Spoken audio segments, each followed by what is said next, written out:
Quixotic is about not worrying about your bills, being foolishly impractical, especially in the pursuit of ideals or art, where a lot of people worry and stop themselves, and I need to pay bills, I need some new shoes, I need that.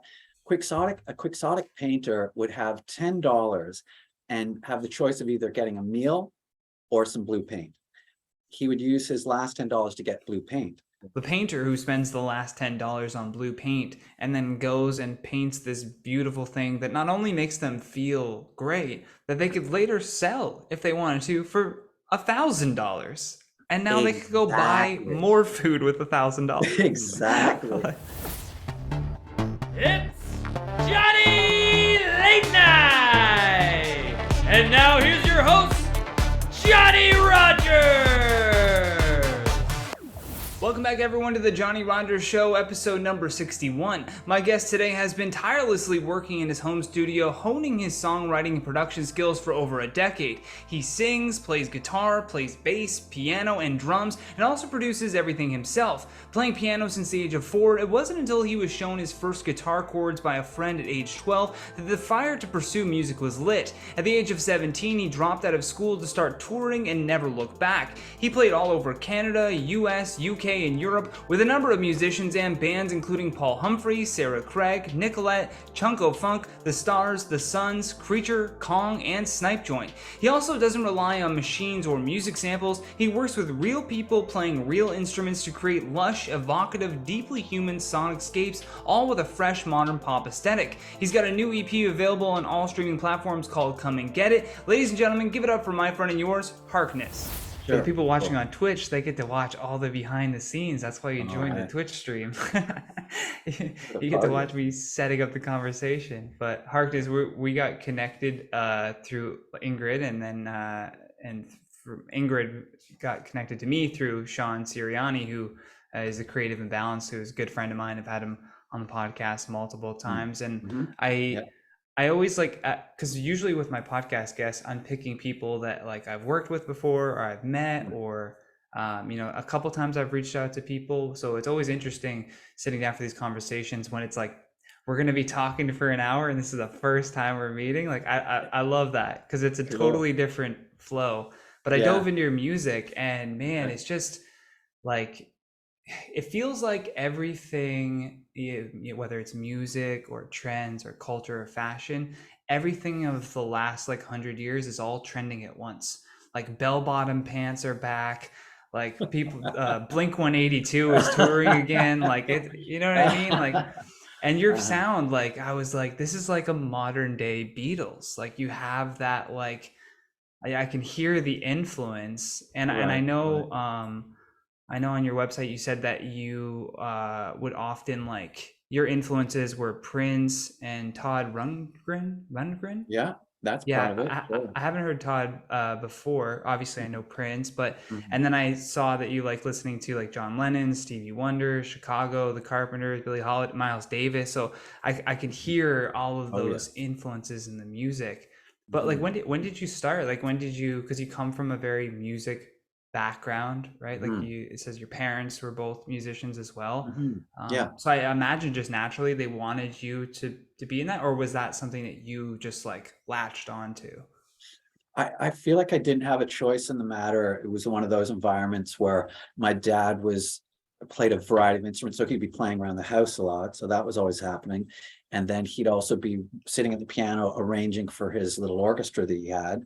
And back then it would be, a little set of horns and a small rhythm section. He would go play weddings, but he might do some Stevie Wonder and some this and that, Chicago or whatever. But he would be constantly, as a toddler, I'd see him with a fan blowing on him and with his shirt off, writing with a pencil his stuff. And then I think at 3 or 4, whatever it was, I started learning piano, just like all my brothers and sisters. It was just, that was our family and our life. My mom was the neighborhood piano teacher, and my dad was constantly doing it. So he had a wicked record collection, so I didn't have to buy records. It was just all that. I just had it all right there. And to be honest, I say that I started piano really early, but I don't think I was fantastic or naturally gifted. I had siblings that were, I had siblings that made me, older ones, let's say, that I just chased like a little bugger to try and catch up with, where I felt like I had to work 3 hours with what would take them 20 minutes, but I would work the 3 hours.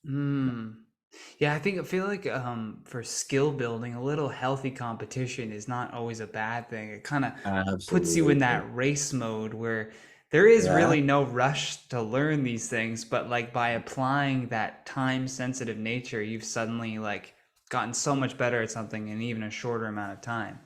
for sure. For Yeah. sure. And I What's would a say, Sorry, go hmm? ahead. Go So you're ahead. gonna say, so depending on what you're doing, for me playing music, it was one of those things where 5 hours would go by like that, and it's just me with a metronome and doing stuff. I just loved it. It was never a chore. It's never been a chore. It's never been discipline.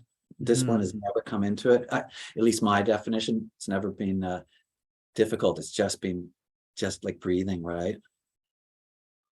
Yeah, Yeah. I've said that on this podcast a million times too, but like the second that something starts to feel like not an obsession, but work or like something you have to get done and not something that you Hmm. get to do, that's when you Hmm. gotta like, take some time away from that, whatever that art Absolutely. form is. 100%. Yeah. Yeah. I also obviously we have to address your The stage dress. presence, the costume, the dress. Yeah, yeah. So when did you always start like this, or was it a choice along the way when you were like maybe looking at, okay, this is the genre of music that I want to go into? Hmm. Is it a standout piece, or is it something for comfortability? Yeah, I'd say a lot of different things. Comfortability is huge. And I was in bands in early days where it would be, I'd have to give a shit about my hair or looking at the camera, Mm, all that crap. And I just didn't want to do that anymore. I didn't want to have to have an appearance or image, even though this comes across as an image. This is me trying to have an imageless presentation. Even though it seems like a big spotlight goes on the guy with the visor, to me, it's dissolving any image or worry about presenting anything, just the music. Like, don't mind the man behind the curtain, just yeah. listen. That's what I'm going for. There's nothing to do with me, please. It's the music. I love that too because like artists sometimes can become like so detached from the music in the sense that like that kind of rock star persona takes over and they believe that they can just kind of show up and be their crazy selves and play the Mhm. same 10 hits over and over and over again. It's going to be okay. And then naturally that character, if you will, starts to fall apart or dissolve as time goes on, or like recently we saw with like cancellations, if you will, of people like all of a sudden something that was deemed perfectly fine in the 70s and 80s not so fine in the 2020s. Yeah, So yeah. I do I appreciate that where you have a focus on music. Like for me, like over the pandemic, I'm a stand-up comedian classically, so Mm, I cool. couldn't do any comedy over the pandemic. There was like Zoom comedy, but I didn't really want to do like stuff over Zoom. It felt too detached. So I Yeah, started yeah. doing music, but I'm like I don't have a great voice, which I want to talk to you about your voice too, but Sure. I don't have a great voice. So I was like the thing that I can do is make sure that like the words are undeniable, like they're the lyrics are good, or it's Right, a right. catchy song where you're like Yeah, I can put up with the singing, but like exactly. the Yeah. words are why I'm here, right? So Yeah, yeah, yeah, yeah, yeah, I for love sure, that. for But yeah, sure. I was listening to, like I said, I dove into your stuff and I was listening to your new EP, Come and Get It, which Mhm, everyone should go check out on mm, Spotify. mhm. But man, the runs on "Beautiful Witch Casts a Spell on My Heart," it just in Sugar Bitch, which great name for a song, Sugar Bitch. Got to But get the yeah, t-shirts happening, the Sugar Bitch t-shirts. I mean, yeah, yeah, yeah. You gotta right. go come out with merch now, right? Like Yeah, that's always the thing. You gotta hit um, that merch, especially when it's a song that goes bit blows up. But yeah, the right. runs that you did on the word heart, I was just like, oh man, like it's such a cool style. Like it locks you in, and I feel like if I heard it on the radio, I'd be like, oh, that's a Harkness song. Oh, You cool, know, that was cool. Very cool to hear. I Great. guess I guess what I was gonna say is like how when you're producing a song, do you do you kind of start with the lyrics, or are you starting with more of the music itself and then filling it in with like what the music kind of says to you, if you will, or do you start with more of an idea of like what you want the song to be? Mm. Well, honestly, having done it for a long, long time, I've watched myself really do different approaches and change quite a bit through the years. So I would say as an earlier songwriter, I was someone who was kind of using a sort of concentration or an idea, or let me try to do something like this, kind of a contrivance, right? Like I Mm-hmm. want to do this idea, and then you would do it and you'd hatch it and you'd work in with a chisel and hammer. Um, Having done it for decades and so much of it, it's at this faucet thing now. It's pretty much me chasing a song. The song comes, I'm chasing it, and I Mm-hmm. don't feel like I'm concentrating or trying to do a single thing, and I blink and it's done. It really is. You probably do it yourself with writing lyrics, like you're writing one and the next line's already chasing it. It Mm-hmm. feels like Yeah. you're not thinking of the next line. It's just chasing. And so I would say the last many songs have been so strangely, like mysteriously easy. Mm. Um, and I think that's part of it, is also having an attitude when you create where you're not judging it too much either, which means through the years, I'd write so much crap, like horrible songs, and Yeah. just let it go, like finish that and always finish it. Always finish what you start, whether it's good or bad. Don't stop and start and get your brain in there. Just get the flow going and throw out the good one. Oh, 10 songs, I got one good one.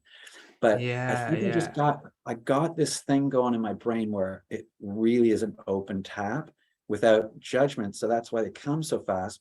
It doesn't mean they're all good, but when they're good, they feel really And ideas are strangely. hard to come by, right? Like I like what you're saying about like even if it's a bad idea for a song, still Yeah, entertain it because it's still a creative concept that could turn into something else, right? 1,000,000%. I think it's mainly to prevent the habit of stopping your creativity or Mm-hmm. judging it. I think if you can get to a place where you're allowing it to just be full on, you'll get to the gold. But if you're Yeah. fucking judging each thing that comes as it comes, you're fucked. Yeah. I think you're That's gonna the just old high school guidance counselor mentality where they're like, well, that's not going to make you any money.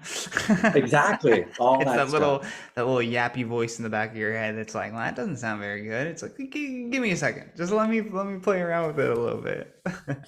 I think that's like maybe one of the most important things that I've learned about my side of creativity, and also having watched really great artists stunt themselves, like friends who have Mm-hmm. mental blocks, and they're just like fucking finish the song, like, Yeah.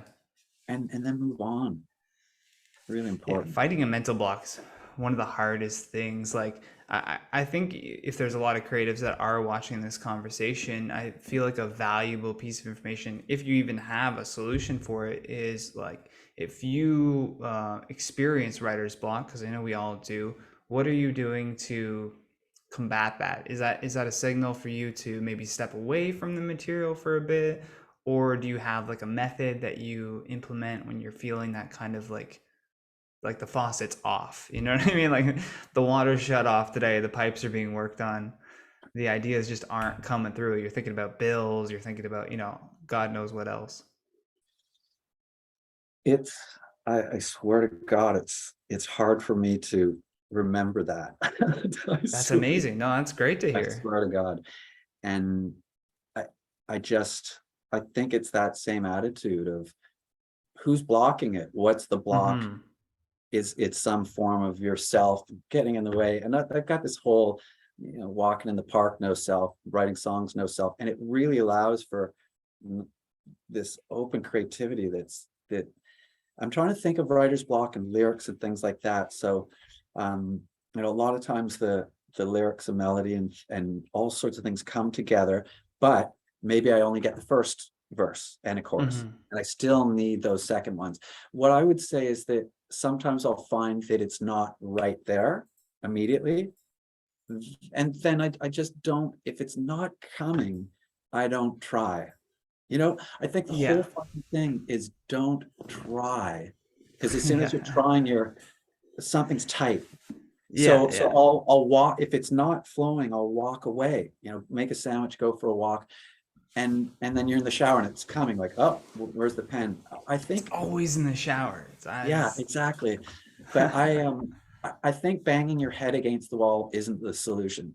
But Mhm. maybe it is. Like maybe I've read, whether it's Bob Dylan or Beethoven, like different artists you read about, you would hear Mozart, he sneezed out his music. Beethoven fucking rewrote and hours and up all night. Yeah. So maybe what I'm saying does not apply to everybody, and some people do need to bang, bang, bang, and just that's their way. So Yeah. But I feel like that is like, well, it was literally what we had said before. I think I kind of answered the question and then asked it again. But like, yeah, the idea of just like, if you are facing that kind of writer's block, just write anything, and don't be like running it through a filter of, is this good or is it not good? It's just, yeah, if it's coming out of the pen, it's good, like if it's thoughts from exactly. your brain hitting the paper that you can reread later, then it's good. Like I've had tons of Yeah. jokes where I've written like a premise for a joke down on a piece of paper, Hmm. and there's nothing else. It's just the premise, which means that at the time I thought this is a good idea, but I don't know how to finish it. And then I Right. found it years later and had like all this new experience and was able to look at that exact same premise and go, oh, I know exactly like what to Right. do with this. Right. Have you ever Yeah. had that with a Yeah. song, like a concept of a song that it wasn't like till years later that you were just like, oh, I know how to do this the right way? Hmm. Hmm. I'm sure there's been the odd thing that's, because we all, just like you have those scraps and things, and I'm trying to think of the last time I went back to an old scrap. um but it's hard because I feel like right now I'm just behind and chasing all this. I mean, some's old, some's new. I'm in a place where I'm fucking behind on everything, so I Mm, can't even afford to go back to old scraps anymore. But I want to, and I would love to see what I would do now with something from 10 years ago. I yeah. would love to do that with with the way you're talking about it. Um, but Sugar Bitch, for example, I think that's a good thing, because I did write that one a long time ago and actually played it in a three-piece band, had no strings or anything like that. And that was one that I kind of brought back out, and just immediately those little string lines and Yeah. I mean, nothing sophisticated, but just some complimentary stuff. I wouldn't have done that way back when I initially wrote it, but the newer, more evolved me just immediately knew how to richen it up. Yeah, yeah, yeah. And I Yeah. like that's a good way to also describe like the EP is just like richness. It's like it's Mm. even I wrote another Chow to the Beauty. There was the harmonizing in the beginning. It just like perfectly eases you into those first lyrics. I don't know. It's just like I'm such a music geek, but Cool. No, I I'm just love it. listening I to love each it. song and just being like, yeah, damn, I like because I for me when I wrote mostly like hip hop. So what I would Mm. do is find producers and beats that were already made, and then just kind of Mhm. the album itself is just a curation of like my favorite sounds that I could find on the internet essentially. Right, um, right. and then the Cool. writing came out of listening to that beat in particular like a bunch of different times. So I always love like, because are you hiring people to come in and do like different instruments, or are you individually like picking out, this is what the bass is going to be, this is what the keyboard is going to be? Well, when I do songs, they're done head to toe, whole arrangement. Essentially, might write a song, and it's a guitar bass thing, and I have some harmonies. I'll go sit on a park bench and just kind of listen, and with a pencil write choruses, contrabassoon, and this thing, and some flutes. Yeah, I can just hatch the whole thing, and then I come and then I'll write the music. And so I don't do any experimenting. Once the song's done, it comes, and then it's pretty much there. Come on, and I just need the people to do the colors of it. I'll always allow for mistakes and fuck ups, and if something happens and surprises me in a good way, that's used for sure. But I definitely have them very, very worked out. but they don't get worked out over a week or two of thinking. They get worked out in an hour of Oh, what is wow. this song? Here it is. What and I just, it's this kind of really really simple listening to what's in my head and going, I know what that is. And I think it's because my dad, and he would take us to Bach one day, and Buddy Rich and other different jazz guys, and he would playing sax. So I think I have some kind of just lucky thing in my ears where I can just hear it, and I don't question it. I don't Yeah. sample it or play it. It's like, I know what it is, and I just bring them in, and I never change it. Wow. So you don't do many like second, third, fourth drafts on, you're just like, this No, is what I'm never. feeling. Let me just go with that Yeah. initial gut. Okay. Yeah, never a second, third draft. Wow. That's so Yeah. funny because with me, like when I have the beat that I'm like in love with, and I've made this mistake before where I've like purchased the rights to it and then started writing to it again like a week later and being like, I don't like it anymore. And now I just own the rights to this song that not even gonna use right now for any concept. So now I kind of listen to it all the way through and literally fully write the song. And then once the song is written, then I buy the rights to it. Right. But like there's been so many times where I've written like what I thought was the first verse, and then after doing it I was like, oh no, that's more of like a hook, or it's more of a chorus, if you will, and then just started moving stuff around until it made sense. But it's fun. It feels like a little puzzle that you're like trying to complete, like, ooh, how would it sound if I move this here, or like did a higher note here. Like I could imagine it'd be much more fun too when you're implementing the individual instruments themselves. Like It's unbelievably, I mean, that aspect of being, I mean, not that I'll show it, I'm in my studio right now. It's a freaking bomb site because I saw the Instagram story. Thank you for the little promotion. oh Yeah, yeah, we started an hour yeah, earlier. I was gonna come right, in when it's done, but right. But generally it's a bit cleaner, and I'll have just some young Asian girl with a flute, and I've just met her at the door. Come on in. I've got this new individual, like this human, new eyes I've never seen, making music. It's so yeah. fucking unbelievably fun. Or fat guy in tuba. I'm making it up, Yeah. but just these different shapes and people and hairs and and Just it's to be talents. alone with these strange humans, and can a little longer notes, more aggressive. I need more, and Yeah. it's the most fun, as opposed to having keyboard going burr, burr, burr. I I have these people that are pushing their Yeah. hard or trying to get performances from, and there's so many. Some people are colder, some are warmer, but you have to get everybody warmed right to where you need them.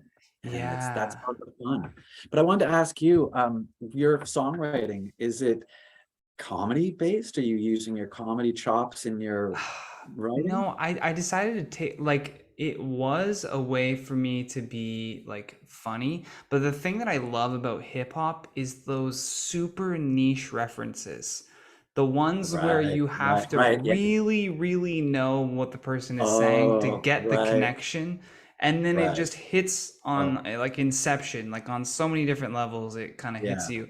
So that's what I Mhm. always was aspiring to do. I mean, some of them might be very basic, but they're still kind of basic in terms of rhyming scheme or structure or experience, Mhm. but Mhm. very niche in terms of subject matter. Ah, But I like to be cool. funny too. Like there's funny moments in the songs, but then there's also like kind of more like, I don't know, serious stuff. Like Lady Luck is about like trying to personifying luck as like a woman that you can't win her heart, and then deciding that you don't need to be with luck, you can just create your own. And that's kind of like Mhm. the arc of that story in that song. But Mhm. then there's just some songs where I'm singing about wanting pussy and mimosas, and it's just, it's just fun. It's And we can supposed to all be an relate. album that you like, because the album art is just someone rolling a joint over top of the record itself.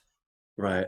So it's Oh, supposed to be like an album you just put on the record while you're, rolling up some blunts in your basement or whatever, and chilling, nice. having a good time. Uh, And then you're sitting there all high and you're like, oh, I got that. Like, right, right, yeah. yeah. No, I really I, like, I love music because the way I started it and the way I kind of ended it as well is just doing it for myself.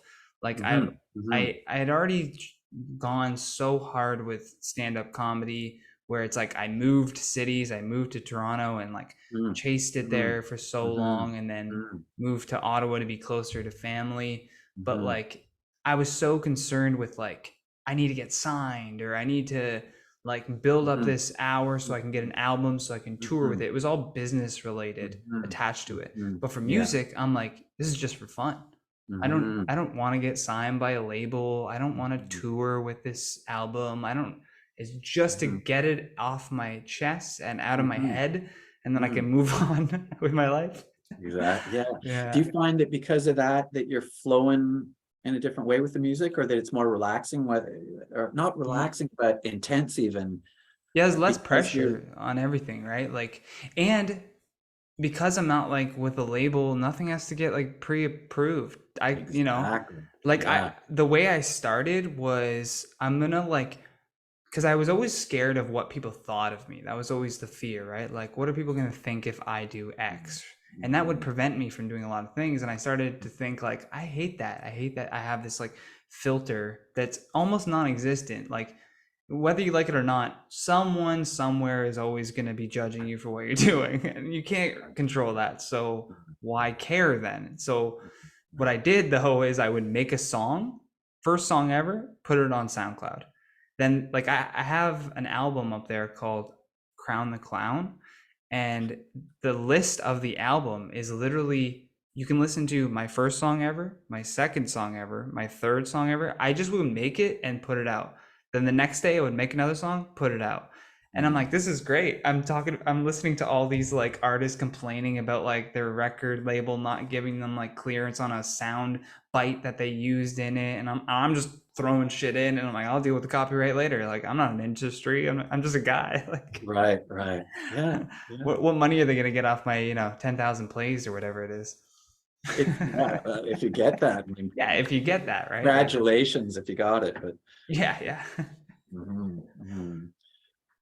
But yeah, I would say I'm very much the same. Like, for the whole of the occasion, that debut album that I did, I was simultaneously just writing whatever was coming. So I probably had 40 songs going, and then like, let's put it together. These ones migrated into a thing, but it was with no one over my shoulder, no fucking anyone to please. And it was one of those slightly harder listens. Like, the occasion isn't the easiest listening album, but it's what I wanted to do, and one of my deathbed albums, and nobody can fucking stop me. I'm doing this kind of album, and it's exactly as you describe. I couldn't imagine having some fucking guy coming in and telling me like, change the bridge or move this one, or it's sponsored by Coca-Cola. You need to write a Coca-Cola line in there. I hate that. Yeah, it's inconceivable. But I know there were times and people that I've worked with in the past that were more apt to do that, or we got to make it in quotations, and that write more commercial stuff. And I'd always feel sick in my stomach and knew that I wasn't in the right places when I had half of the band wanting to jump through whatever hoop someone whispered in their ears, and I'm going. And of course, those things don't last, but I definitely went to the epitome of not caring. And I was creating for, I don't even want to say how long, but over a decade without giving a fuck. And then now I'm starting to put music out. Amazing. What's happening? Yeah, I'm so happy for you. Like, whenever I hear someone that says too, they're just like, I just recently stopped giving a fuck. You're like, good for you, man. Crack the champagne. It's the best thing you can do for yourself is just stop giving a fuck. Like, I always love because I always just extrapolate everything to like the the multiverse essentially, but like whatever someone's just like complaining about whatever it is, I'm like, you realize that we're on a rock that's spinning at an inconceivable rate, going around the sun through nothingness that's also expanding into nothingness. Take it down a notch. Yeah. Your bills start to like not really matter when you when you think about the possibility that an asteroid could just smash into the side of like, just do whatever you want to do. We don't know when our time is up here. Like, just do the thing, whatever your thing is. Just fucking get it out of your head, because sitting around worried about, meaningless things is no way to spend a life. Hey everybody, Johnny here. Just want to take a quick second to thank our newest Patreon subscriber, CLB. I appreciate your support, and because you are subscribed to the show for just $1 a month, you're getting this episode before anyone else. If you want to be cool like CLB, head to patreon.com/the Johnny Rogers and join in on the fun. All right, now back to the episode. I mean, that's pure nail on the head, 1,000,000%. As we know, cliche as some of it may be, it's sure. exactly. And it sounds like you're kind of living that way, and I'm without fucking question living that way to a detriment. And do you want me to tell you about that word? Do you want to bring that up, or is that something I should have? Oh yeah, let's talk about the word Quixotic. It's fitting for what you're talking about. See, a little bit. This is perfect.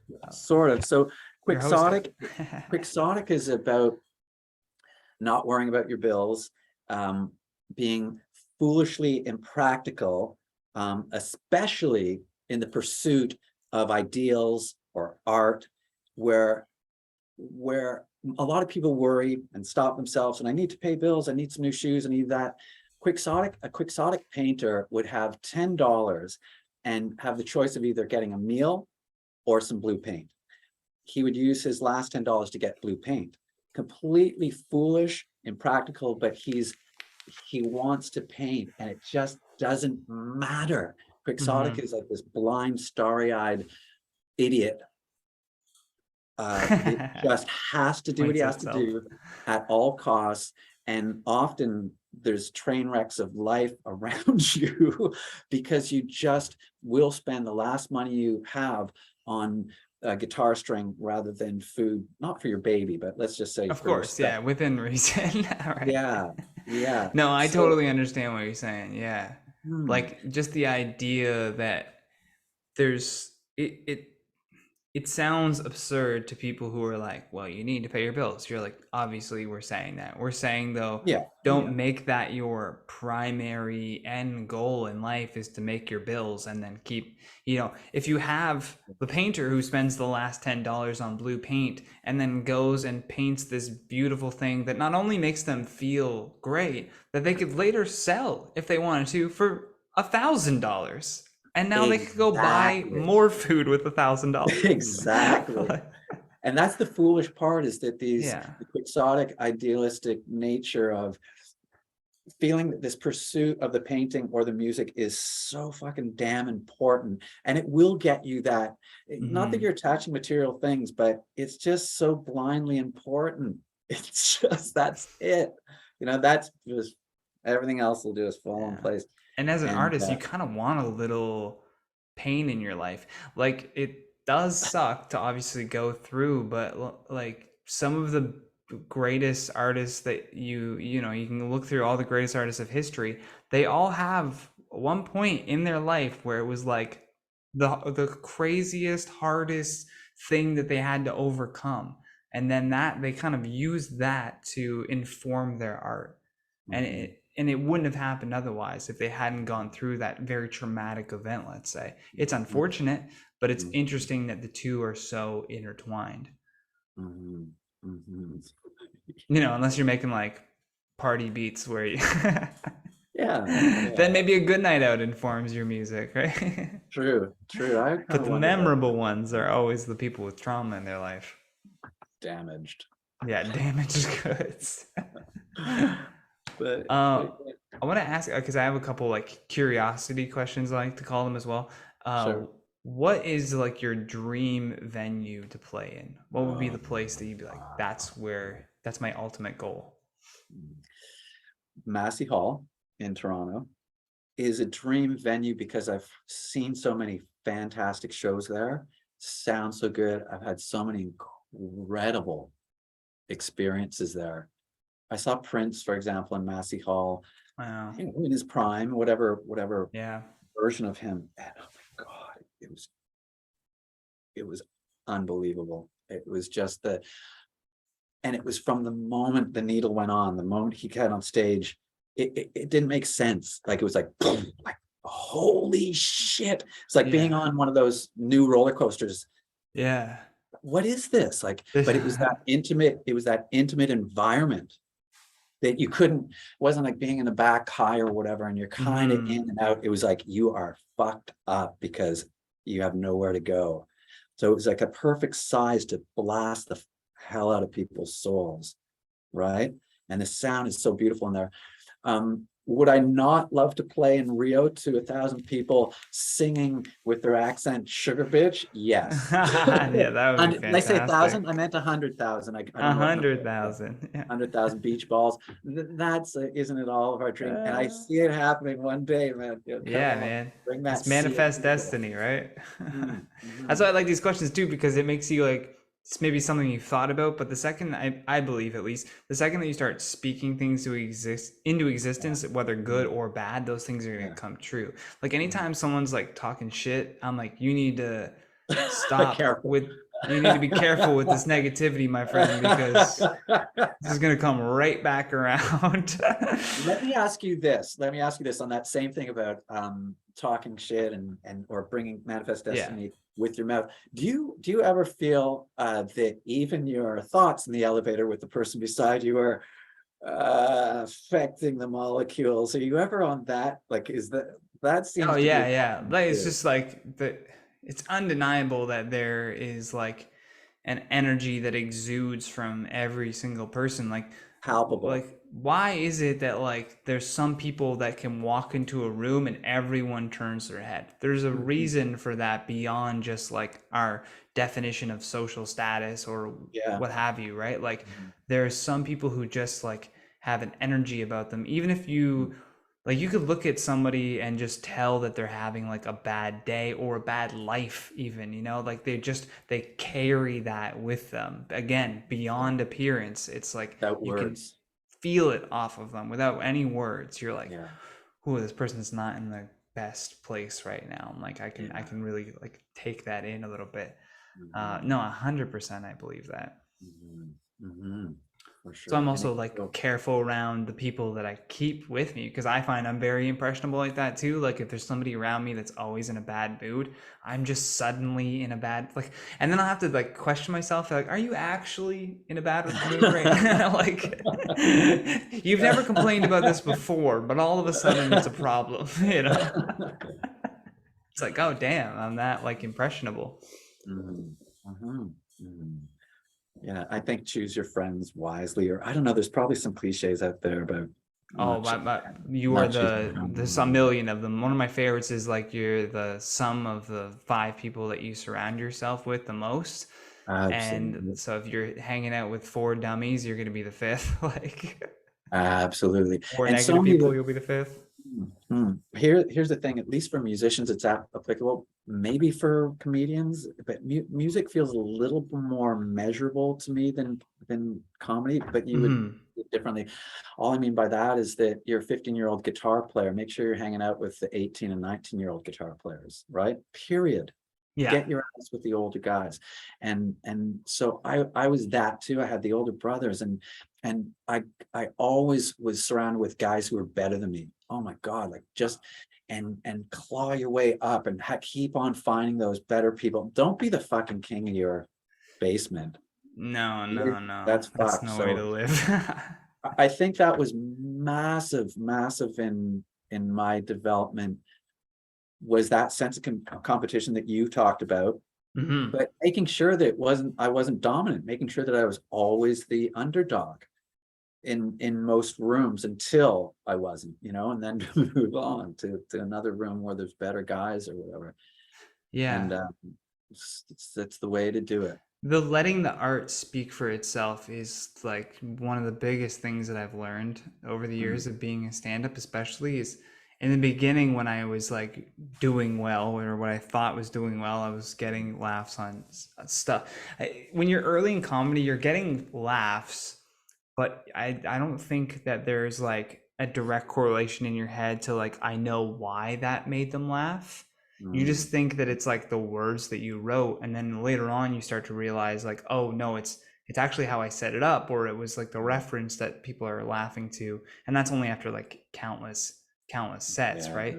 But I would so often be like, on like such a good streak of shows and then be like talking shit to the person beside me, like, I'm gonna kill this. I did it one time at like Yuck Yucks. I'm gonna kill this show. Watch this. Just a friend. Didn't tell all the other comics, just said it to a friend and went up and just bombed.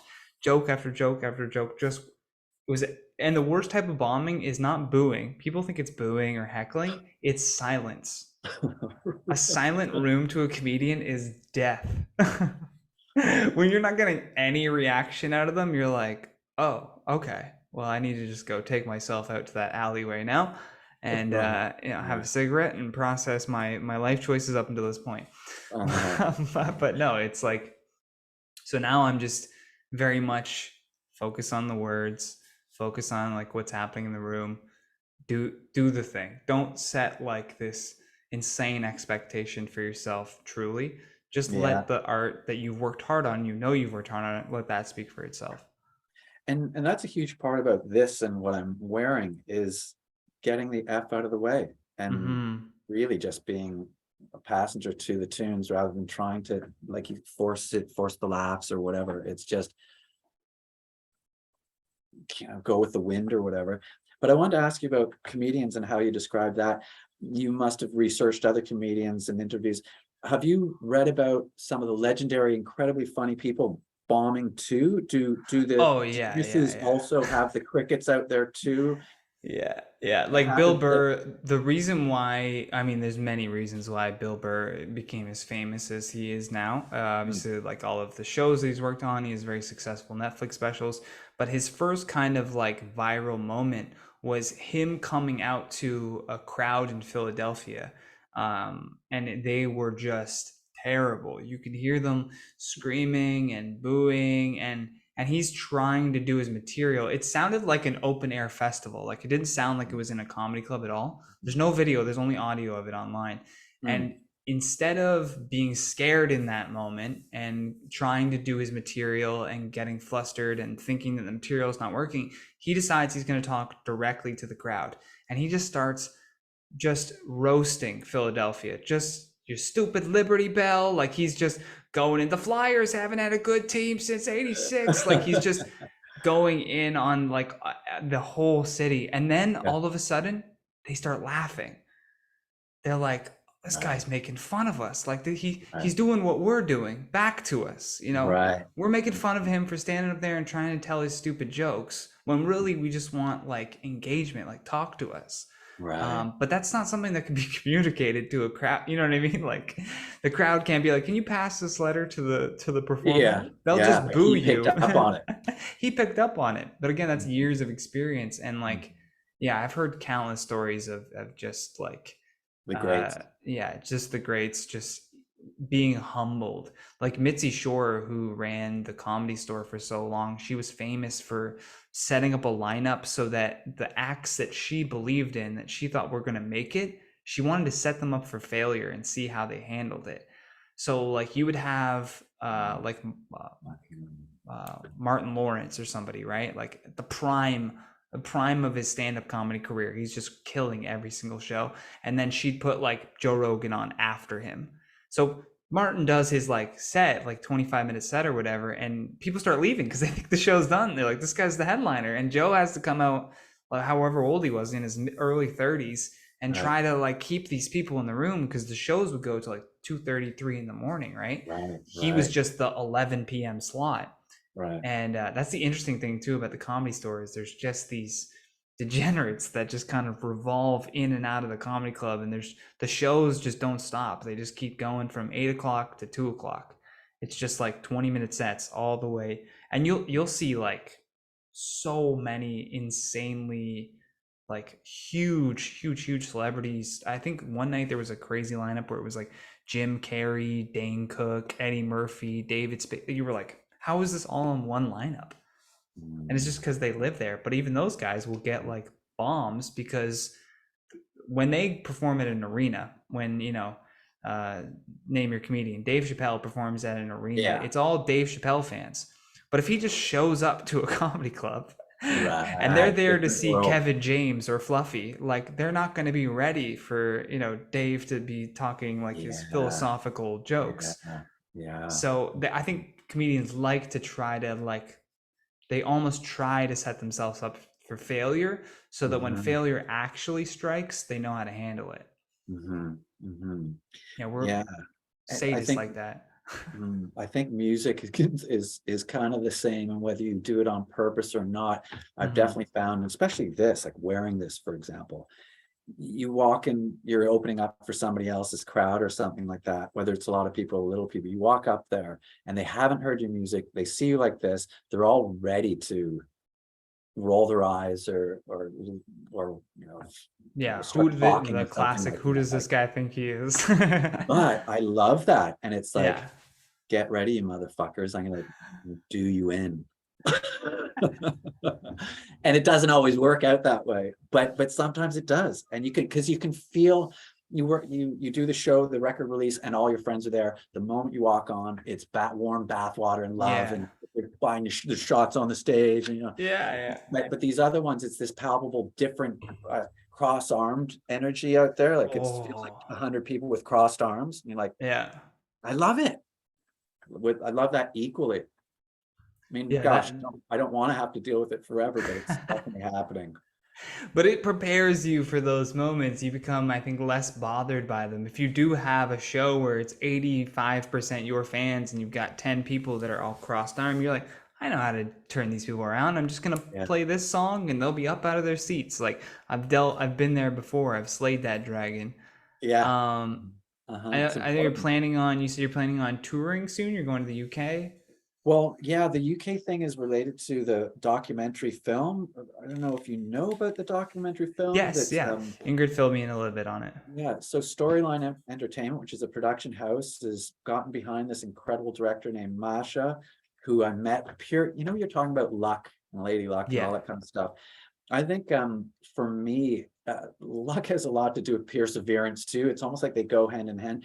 You hear about artists that when they're 11, they get discovered by Berry Gordy or whatever, and that's yeah. a little bit early. But someone like myself, I've been doing it for many, many, many, many, many, many years, and finally what feels like huge luck was meeting this young director who visited my house and looked around and said, what the fuck, like this is before I started launching. It was when I was thinking, I think I'm going to start putting music out. So she got me just at that moment, and she ended up making a 5-minute little piece that ended up getting the attention of all this power, and they loved it. And so we don't know really what's happening, except for that there's a lot of muscle behind it. And they've said to me, because I spent time in the UK, hey, if we fly you to the UK and pay for everything, would you go? I'm like, are you fucking kidding? Yeah. You're like, So let me check my schedule. yeah, so that's what's happening. They booked the gigs, they did all the, I mean, actually it was Masha, the director, who organized the whole trip and did just a masterful schedule that I have. I'm Wow. going to a university and doing what they call the master class and playing my show and Q&A and telling the students how you do. Never done that before, but the production has just set up all this cool, wicked stuff. And I got the hotel room and the per diem, and what the hell, pure luck. And but it's because I never stopped. It just eventually the luck came. And I don't know if you call that luck anymore, but it certainly was some magic. No, But this that's is another saying that I love too, is that success occurs when opportunity meets preparation. And it's mhm, because you've been at it for so long that like when this opportunity arose, you were in a place where you're like, yeah, I can do that. Like a lot of the things that you just told me that you're going to be doing would scare the living hell out of a lot of people and make them say no to that opportunity, which we've almost mhm. come full circle on this conversation even. Yeah, yeah, I think that's how we true, started too. true, true. There's one question that I love asking my guests too is if you could make a phone call to 15-year-old Harkness and give him a piece of advice, knowing what you know now, doesn't affect your current timeline whatsoever. I always have to add that little caveat in there because people are like, I'd invest in Bitcoin. I'm like, good advice that like through your years of experience, that if a young person that wanted to break into the same industry could use, But Yeah. thinking of it as yourself at 15, what was that thing that you needed to hear? God. Well, there's two answers to that. And I don't know what the truth is. One really is that shitty answer, which is don't change a thing because of what it's led to and where I'm at Yeah, now. of course. Right? But the other one would be very careful with acid. Let me put it this way. That night that you consider doing 4 different types of acids, smoking those mixed joints and chugging 4 beers and doing shots, think twice. Probably not the best. Honestly, that's probably the careful with acid. Yeah, I love that. Just whispers it through the phone. Is mom listening? No? Okay, good. Be careful with acid. Think twice. Shit, I love it. That would really be it. I'm gonna shout out your social medias here. We're just coming around to I always cap it at just an hour for my listeners, but okay, perfect. You can follow Harkness on Instagram at Harkness MFA. Also Harkness MFA on YouTube, which all these links are always in the description below. Harknessmusic.com, so you can learn more. And always, as always, guys, follow the Spotify so that you can jam out to this amazing music.